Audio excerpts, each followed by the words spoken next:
भाई लोग नमस्कार, मैं रंगा कुमार, आप देख रहे हैं कुमार रंगा यूट्यूब चैनल। आपका स्वागत है। दोस्तों आप लोग देख सकते हैं वीडियो के स्क्रीन पर जो चल रहा है आप लोग बीच में, ये नया वीडियो आप लोग बीच में। सो बता दूं कि चांदनी सिंह और सुपरस्टार खेसारी का एक आप लोगों से बहुत बड़ा लेवल का सॉन्ग आने वाला है, क्योंकि बहुत दिन के बाद चांदनी सिंह को लिया है। आप लोग एक अन्नपूर्णा फिल्म से आया था पलंगिया वाला सॉन्ग, उसके बाद ये आप लोग बीच में ले रहे हैं चांदनी सिंह को। एक बहुत ही जल्द आप लोग बीच में या ये मैसेज के द्वारा आप लोग बीच में देखने को मिलेगा।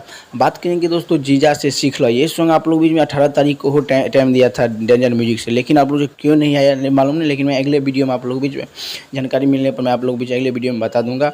और बात करेंगे आप लोग से आम के स्वाद का, तब तक आप लोग इस सॉन्ग का टेस्ट लीजिए, क्योंकि एक नंबर ट्रेंड पर चल रहा है।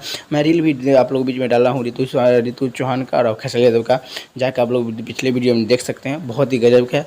और ये जो वीडियो के स्क्रीन पर देख रहे हैं आप लोग, ये सॉन्ग आप लोग जो बहुत जल्द आने वाला है। चांदनी सिंह और सुपरस्टार खेसारी यादव का जोड़ी एक बार आप लोग फिर से देखने को मिलेगा।